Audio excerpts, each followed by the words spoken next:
اعوذ باللہ من الشیطان الرجیم بسم اللہ الرحمن الرحیم یا صاحب الجمال و یا سید البشر من وجهك المنی لقد نبر القمر لا يمكن الثناء كما كان حقه بعد از خدا بزرگت ہوئی قصہ مختصر جزا اللہ عنا سیدنا و مولانا محمد صلی اللہ علیہ وآلہ وسلم ما هو اہل یا رب لک الحمد كما ينبغي لجلال وجهك وعظیم سلطانك رب اشرح لي صدری ويسر لي امری واحلل عقدۃ من لسانی یفقهوا قولی ربی زدنی علما ربی زدنی علما ربی زدنی علما۔ السلام علیکم ورحمۃ اللہ وبرکاتہ۔ میں حافظہ افرا جاوید اسلام آپ سب سے مخاطب ہوں۔ اپنے یوٹیوب چینل انفینٹ اسلام میں آپ سب کو خوش آمدید کہتی ہوں۔ امید کرتی ہوں آپ سب خیریت سے ہوں گے، زندگی پرسکون پر اطمینان اور ایمان بالخیر گزر رہی ہوگی۔ پارہ نمبر 20 سورۃ النمل، اردو ترجمہ اور تفسیر، آیت نمبر 66 تک ہم نے گزشتہ اسباق میں پڑھ لیا۔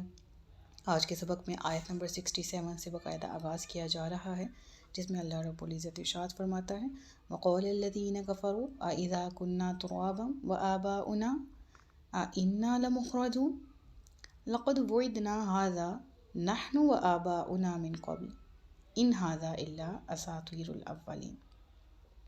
کفار کہنے لگے، کیا جب ہم مٹی ہو جائیں گے اور ہمارے باپ دادا بھی، تو کیا ہمیں پھر نکالا جائے گا؟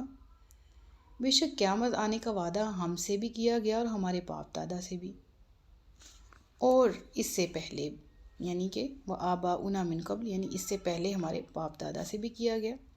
ان ھذا الا اساطیر الاولین، یہ وعدہ نہیں ہے مگر ہاں لوگوں کے من گھڑت افسانے جو کہ گزر چکے، یعنی پہلے لوگوں کے من گھڑت افسانے۔ کون کہنے لگے؟ کفار، یعنی کہ قیامت سے متعلق وہ ہمیشہ ایک ہی رٹ لگاتے تھے کہ ہمیں جو آپ قیامت آنے کی بار بار دھمکیاں دے رہے ہیں، آپ کہہ رہے ہیں قیامت آ جائے گی، آپ کہہ رہے ہیں جی ہم مرنے کے بعد دوبارہ زندہ کیے جائیں گے، یہ عقیدہ بیسیکلی ان کے نزدیک سب سے زیادہ اس طرح سے کیوں تھا جس کو وہ لعب میں مبتلا ہو کر، لہو و لعب میں مبتلا ہو کر سب سے زیادہ جھٹلاتے تھے۔ یعنی وہ اس کو ایز اے مذاق اور ایز اے استہزاء، ہمیشہ جب بھی ان کو قیامت کا ڈرایا جاتا تو وہ اتنی بے باکی کے ساتھ کیوں جواب دیتے کہ آپ کہہ رہے ہو قیامت آئے گی، کیا جب ہم مر جائیں گے تو ہم کیا دوبارہ اٹھائے جائیں گے؟ ویسے ہی جیسے ہمارے آباء و اجداد جن کو ہم نے دیکھا بھی نہیں ہے وہ بھی اس دنیا سے چلے گئے، تو وہ بھی اور ان سمیت ان سے پہلی جتنی قومیں وہ دوبارہ اٹھائی جائیں گی؟ ہم تو نہیں مانتے، ہم کیونکہ یہ چیز ہمارے معائنے میں نہیں آ رہی، ہمارے تجزیے میں نہیں آ رہی، ٹھیک ہے نا۔ یعنی جب عقل کو ہی سارا فیصلہ سمجھنے کے لیے، کوئی بات سمجھنے کے لیے عقل کے تحت ہی، عقل کو ہی سامنے رکھتے ہوئے فیصلے لیے جائیں نا، تو جو عقل ہے وہ کافی نہیں ہے کسی بھی ڈیسیجن کے لیے۔ کچھ چیزیں ایسی ہوتی ہیں جو محسوسات سے ڈیسیجن لیے جاتے ہیں۔ آپ کسی چیز کو چھوتے ہیں تو چھو کے آپ فیصلہ کر سکتے ہیں از دس ہارڈ اور سافٹ۔ بعض ایسی چیزیں ہیں جن کو آپ دیکھ کے فیصلہ لیتے ہیں یہ سیاہ ہے یا سفید ہے، ایسا ہی ہے نا۔ یعنی آپ اپنی آنکھوں سے دیکھے بغیر اس کے لیے، یعنی اس کا تعلق آپ کی حس سے ہے، ٹھیک ہے، آپ اس کو دیکھے بغیر فیصلہ نہیں لے سکتے۔ یعنی آپ کے پاس قوت بصارت نہیں ہے اور کوئی آپ سے پوچھ رہا ہے کہ یہ سفید ہے یا یہ سیاہ ہے، تو آپ کیسے بتائیں گے؟ آپ کے پاس قوت بصارت نہیں ہے، آپ یقین ہی نہیں کر پائیں گے کہ ہمارے سامنے پڑی چیز کا رنگ کیا ہے، یہاں تک کہ آپ اسے دیکھ نہ لیں۔ جب آپ دیکھیں گے تو آپ یقین کریں گے کیونکہ اس کا تعلق ہی دیکھنے سے ہے۔ بالکل اسی طرح سے میں نے آپ کو مثال دی کہ کوئی چیز آپ کے سامنے رکھ دی جائے، بتائیں یہ سخت ہے یا نرم ہے، آپ اس چیز کو چھوئے بغیر کیسے فیصلہ کر سکتے ہیں؟ اس کا تعلق بھی حس سے ہے۔ بہت سی ایسی چیزیں ہیں جن کا تعلق عقل سے ہوتا ہے اور آپ عقل سے فیصلہ لیتے ہیں، آپ کی حس وہاں پر کام نہیں کرتی، آپ کا چھونا، آپ کا دیکھنا وہاں پر کام نہیں کرتا، آپ عقل سے اس کا ڈیسیجن لینے میں کامیاب ہوتے ہیں۔ فار ایگزامپل کوئی بھی کویشچن لے لیں فزکس کی یا میتھس کی، سارا کام ہی عقل کا ہے۔ جہاں تک وحی کا تعلق ہے نا، یہ حس جو 5 حصے ہیں نا انسان کے پاس، ٹھیک ہے، چکھنے کی، دیکھنے کی، محسوس کرنے کی، بولنے کی، سننے کی، ان سے بھی وحی کا تعلق ان سے بیونڈ ہے، ٹھیک ہے۔ اور جو عقل ہے وحی کا تعلق عقل اور حسات ان دونوں سے بیونڈ ہے، ٹھیک ہے۔ یعنی بہت آگے سے یہ معاملہ شروع ہوتا ہے جہاں پر انسان اپنی حسات یا اپنی عقل کو چھوڑ دیتا ہے کہ یہ کام کرنا رک گئی۔ مثال دیتی ہوں، سورۃ البقرہ کے پہلے رکوع میں ہمارے سامنے جو آیات آتی ہیں مومن کون ہے، متقین کون ہیں، تو پہلی صفت کیا ہے؟ الذین یؤمنون بالغیب، جو غیب پر ایمان رکھتے ہیں، جہاں پر ہمارے محسوسات، ہماری جو حس ہیں، ہماری سینسز ہیں وہ کام کرنا چھوڑ دیں، ہماری عقل جہاں پر دھنگ رہ جائے، ہماری عقل جہاں ہمیں نو کر کے دکھا دے، ایسا ممکن نہیں ہے۔ ہمارا ایمان وہیں سے شروع ہوتا ہے۔ اللہ تعالیٰ نے ہمیں تعارف ہی یہ سکھایا، ٹھیک ہے؟ کیا الذین یؤمنون بالغیب، پھر ان کی صفات، وہ غیب پر ایمان لاتے ہیں، اور پھر جو صفات بتائی گئی وَيُؤْمِنُونَ بِالْغَيْبِ وَيُقِيمُونَ الصَّلَاةَ وَمِمَّا رَزَقْنَاهُمْ يُنْفِقُونَ، وہ زکوٰۃ دیتے ہیں، وہ مال خرچ کرتے ہیں اپنا اللہ کی راہ میں، وہ نماز قائم کرتے ہیں۔ وَالَّذِينَ يُؤْمِنُونَ بِمَا أُنزِلَ إِلَيْكَ وَمَا أُنزِلَ مِن قَبْلِكَ وَبِالْآخِرَةِ هُمْ يُوقِنُونَ۔ اب ہم اگر اس امت کا حصہ ہیں تو ہمارے سامنے گزشتہ امتیں نہیں ہیں، ہمارے سامنے گزشتہ انبیاء نہیں ہیں، لیکن ہم ان پر ایمان رکھے ہوئے انبیاء پر۔ ہمارے سامنے گزشتہ کتابیں نہیں ہیں، ہاں شریعت منسوخ ہو چکی ہے، ہمارے لیے قابل عمل نہیں ہے وہ احکامات، لیکن وہ کلام رب العالمین کا ہے، لیکن ہم ان پر ایمان لازمی لائیں گے۔ ہمارے سامنے وہ اصل فارم میں نہیں ہے، تورات، زبور، انجیل، وہ اصل فارم میں نہیں ہے، وہ تحریف شدہ ہیں۔ ہم اصل پر ایمان لانے والوں میں سے ہیں، اصل جو رب العالمین کی طرف سے نازل ہوا، ہم کہنے والوں میں سے ہیں کہ یہ کلام رب العالمین کا اترا، گزشتہ کتابیں، گزشتہ انبیاء ہم نے نہیں دیکھے۔ ایون دو آقا علیہ الصلوۃ والسلام کے جو دور ہیں اس میں بھی ہم نہیں رہتے تھے، اور آج کے دور میں ہمارا ایمان ہے آقا علیہ الصلوۃ والسلام اللہ کے آخری نبی ہیں۔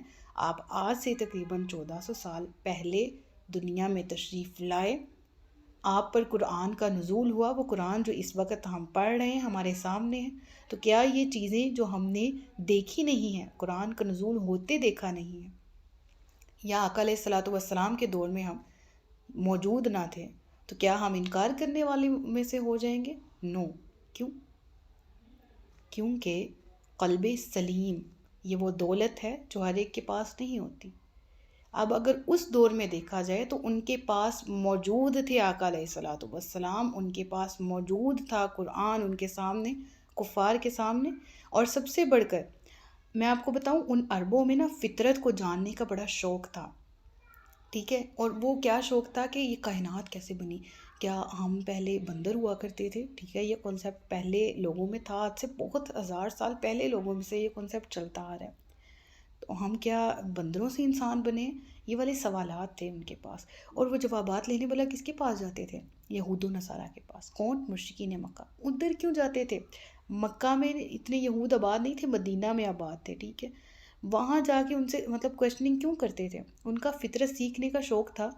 تو شوق تو چلے مانا آپ کو ہے، آپ یہود کے پاس کیا کرنے جا رہے ہیں؟ بیکاز دے بلیو کہ یہود جو ہے وہ کسی آسمانی کلام کے پیروکار ہیں، ان پر آسمانی کلام اترا ہے۔ آسمانی کلام کو جب وہ مانتے نہیں ہیں کفار مکہ، جب وہ اللہ کی طرف سے بھیجی ہوئی بکس کو نہیں مان رہے، تو وہ یہود کے پاس کیا لینے جاتے تھے؟ دیٹ مینز یہاں پر اب ہمیں پوائنٹ سمجھنا چاہیے کہ یہ سب وہ سرداری چھین جانا یا جارہ داری چھین جانا اس کے ڈر کی وجہ سے تھا، حقیقت وہ جانتے تھے، انہیں معلوم تھا۔ حضرت عبداللہ بن سلام رضی اللہ تعالیٰ عنہ ہیں، پہلے پائے درجے کے یہودی عالم تھے اسلام لانے سے پہلے، اور اسلام لائے ہیں کن بیس پر؟ آقا علیہ الصلوۃ والسلام میں وہ نشانیاں پوری تھی جو انہوں نے اپنی کتابوں میں پڑھ رکھی تھی، ٹھیک ہے نا؟ تو قلب سلیم تھا ان کے پاس۔ یہی کفار پہلے یہود کے پاس جاتے اور ان سے پوچھتے کہ ہمارے وہاں عرب میں ایک شخص ہے جو نبوت کا دعویٰ کر رہا ہے، تو سب نے اس چیز کی جو ہے وہ کیا کہہ لیں کہ تردید نہیں کی، بلکہ اس چیز کو سراہا کہ ہاں نشانیاں تو پوری ہیں، ٹھیک ہے؟ آخری نبی اسی خطے میں آئے گا، اور احادیث میں ملتا ہے کہ وہ نشانیاں ایسی تھی نا کہ مدینہ کی جو سرزمین ہے، یعنی کھجوروں کے جہاں باغات ہے وہاں اس کا ظہور ہوگا، تو دیٹ مینس کہ آپ ہجرت کر کے جب گئے تو اصلی اسلامی ریاست کا آغاز وہاں سے ہوا، ٹھیک ہے؟ تو بہرحال ان ساری چیزوں کو سمیٹتے ہوئے میں کہوں گی کہ دل کا ٹیڑھا پن تھا جو یہ کویسچننگ کرتے تھے، ورنہ وہ یہود کے پاس جاتے اور دنیا کے بننے کے، انسان کے بننے والے کے بارے میں سوال کیوں کرتے؟ اس لیے کہ وہ جانتے تھے کہ کوئی آسمانی کتاب ان پر اتری ہے اور آسمانی کتاب خالق کی طرف سے اتری ہے۔ اب یہاں پر وہ انکار کرنے والوں میں سے ہیں اور کیا کہہ رہے ہیں کہ ہم جب مر جائیں گے دوبارہ اٹھائے جائیں گے کیا ہمارے آباء و اجداد؟ ان کا کویشچن ہے نا، تو اللہ تعالیٰ آگے سے کیا جواب دے رہے ہیں؟ رب العالمین فرما رہے قُلْ سِیرُوا فِی الْأَرْضِ فَانظُرُوا کَیْفَ کَانَ عَاقِبَةُ الْمُجْرِمِینَ، مدائن صالح تمہارے بالکل ساتھ ہی ہیں، تم دیکھو تو پہلی قوموں کے ساتھ کیا حال ہوا، وہ جھٹلانے والوں میں سے تھے نا، تو ذرا دیکھو ان کا انجام کیا ہوا۔ تم کہہ رہے ہو کہ ہم قیامت کو نہیں مانتے، ہم عذاب کے ہونے کو نہیں مانتے، کوئی خالق کے ہونے کو، اس طرح سے ان اے وے کہ ہم کوئی گناہ کریں گے تو ہمیں اس کا وبال بھگتنا پڑے گا، ہم اس چیز کو نہیں مانتے، دنیا کی زندگی ہی اصل زندگی ہے۔ تو ذرا دیکھو جنہوں نے یہ تصور کیے، جنہوں نے یہ عقائد رکھے دنیا کی زندگی کے بارے میں، چل کے ان کے حالات تو دیکھ لو۔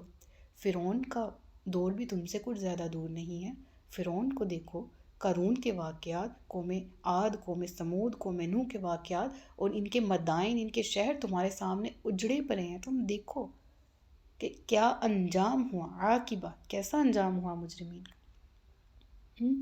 یعنی تم ان لوگوں کی پیروی کر رہے ہو جو تم سے، یعنی تم جھٹلا رہے ہو تو تم سے پہلے لوگوں نے بھی جھٹلایا اپنے رسولوں کو، اپنے رسولوں کی دعوت کو قبول نہ کیا، قیامت کا انکار کرتے رہے۔ تو زمین میں تم سیر و سیاحت کرو، اپنی آنکھوں سے ان قوموں کا عبرت ناک انجام دیکھو، جس انجام سے وہ دوچار ہوئیں، اس انجام سے تم اگر عبرت حاصل کرو اور تقوی کا راستہ اختیار کرو تو یہ تمہارے لیے بہتر ہے۔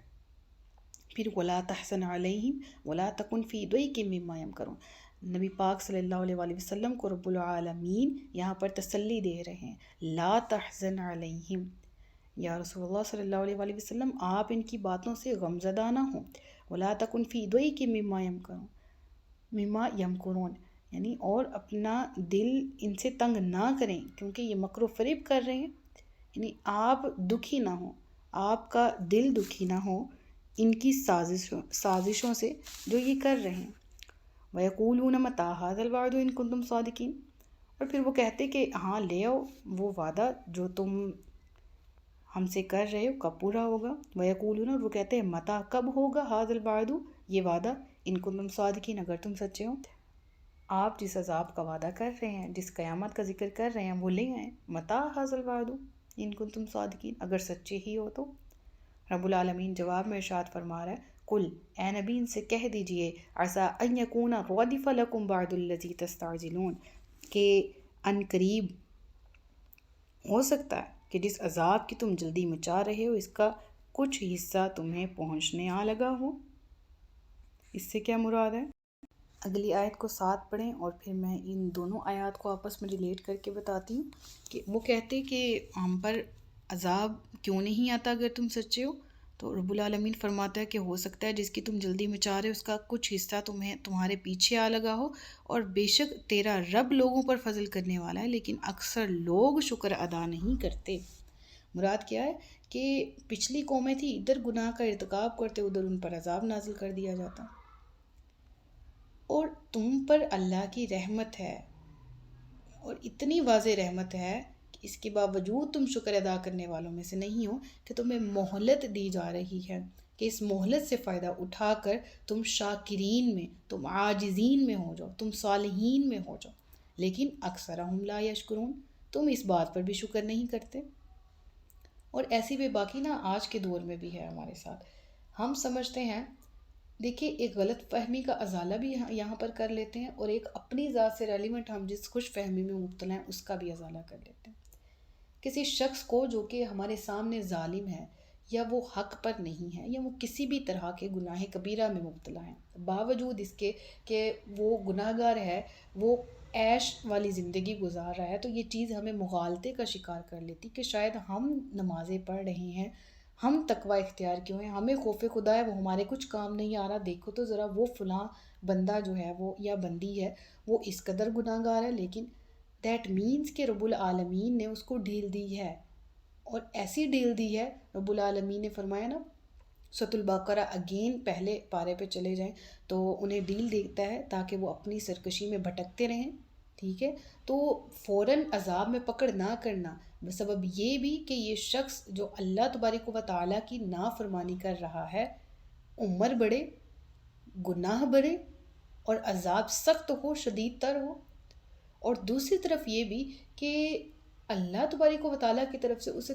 توفیق توبہ مل جائے اور باقی کی اس کی ریمیننگ لائف ہے، جو بقیہ زندگی ہے، وہ اپنے گناہوں کا مداوع تو کرے ہی، لیکن ویلفیئر کے لیے بہت زیادہ اچھے کام اس نے کرنے ہیں، اللہ نوز بیٹر، ہم نہیں جانتے، ہمارے سامنے اس شخص کی ظاہری زندگی ہے، باقی کی زندگی اس کی بہت بہتر ہونی ہو، رب العالمین اس لیے اس کو ڈیل دے رہا ہو کہ یہ رجوع کرے اور اپنی غلطیوں کا ازالہ کرے اور بہتری کس طرف لائف گزارے۔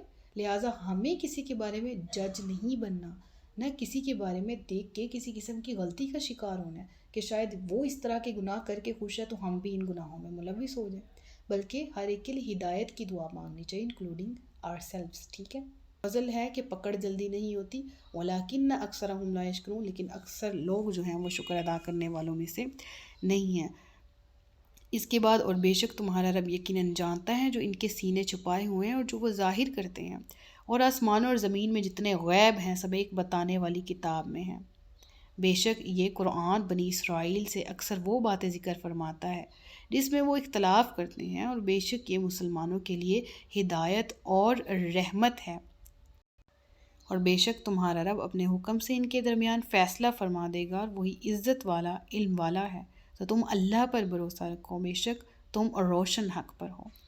بے شک تم مردوں کو نہیں سنا سکتے اور نہ بہروں کو پکار سکتے ہو جب وہ پیٹھ دے کر پھر رہے ہوں، اور تم اندھوں کو ان کی گمراہی سے نکال کر ہدایت دینے والے نہیں، تو تم اسی کو سنا سکتے ہو جو ہماری آیتوں پر ایمان لاتے ہیں اور وہ فرما بردار ہیں۔ اور جب ان پر بات آ پڑے گی تو ہم ان کے لیے زمین سے ایک جانور نکالیں گے جو لوگوں سے کلام کرے گا، ان کے لیے کہ لوگ ہماری آیتوں پر، یہ اس لیے کہ لوگ ہماری آیتوں پر یقین نہ کرتے تھے۔ یعنی کہ قیامت کے وقوع پذیر ہونے سے پہلے جو چیزیں بطور علامت ظاہر ہوں گی، ان میں سے ایک علامت خروج دابۃ الارض بھی ہے، ٹھیک ہے، اور اس کا ذکر صحیح احادیث میں بھی ہے۔ امام مسلم نے اپنی صحیح حدیث میں یہ ایک حدیث ذکر کی ہے جس کا خلاصہ آپ کے سامنے کہ حضرت عبداللہ بن عمر فرماتے ہیں رضی اللہ تعالیٰ عنہ کہ میں نے رسول اللہ صلی اللہ علیہ وآلہ وسلم کو یہ ارشاد فرماتے ہوئے سنا کہ قیامت کی اولین علامتوں میں سے سورج کا مغرب سے طلوع ہونا اور چاشت کے وقت دابہ یعنی جانور کا نکلنا ہے۔ ان دو میں سے جو بھی پہلے واقعہ ہوا دوسرا اس کے فوراً بعد ہو جائے گا۔ اس کے علاوہ یہ جانور کے قد و قامت سے ریلیونٹ، مقام خروج سے ریلیونٹ، کہاں سے یہ جانور نکلے گا، اس کے متعلق بہت سی تفصیلات ہیں جو روایات میں مذکور ہیں، لیکن امام راضی رحمہ اللہ تعالیٰ علیہ فرماتے ہیں کہ خوب جان لو کہ کتاب اللہ میں ان امور پر کوئی دلالت نہیں، جو چیز صحیح احادیث سے ثابت ہوگی وہ مان لی جائے گی، ورنہ اس طرف التفات نہیں کیا جائے گا۔ تو اس سے ریلیونٹ صحیح احادیث میں جو ڈیٹا ملتا ہے ہمیں اس پر اکتفا کرنا چاہیے، نہ کہ جو چیز کتاب اللہ میں جتنی مذکور ہے اس کو لیں اور احادیث اس کی جتنی تفسیر ہمارے سامنے لاتی ہیں اس کو سیکھ لیں۔ اس کے متعلق مزید تفصیلات احادیث کی صحیح کتب میں آپ کو مل جائیں گی، خاص طور پر صحیحین میں سے۔ بہرحال قیامت کی عظیم نشانیوں میں سے، کبیر نشانیوں میں سے ایک علامت یہ بھی ہے، اور یہ اس کا ظہور کہاں سے ہوگا، اس سے ریلیونٹ من گھڑت اور بے بنیاد عقائد بھی بہت سارے آپ کو مل جاتے ہیں انٹرنیٹ وغیرہ پہ، لہٰذا اس سے ضرور اجتناب کیجیے گا۔ صدق اللہ العلی العظیم و صدق رسول النبی الکریم۔ سچ فرمایا اللہ نے جو عظمت والا ہے، اپنا بہت سا خیال رکھیے گا، مجھے دعا میں یاد رکھیے گا۔ تاجدار ختم نبوت زندہ باد، پاکستان پائندہ باد۔ السلام علیکم ورحمۃ اللہ وبرکاتہ۔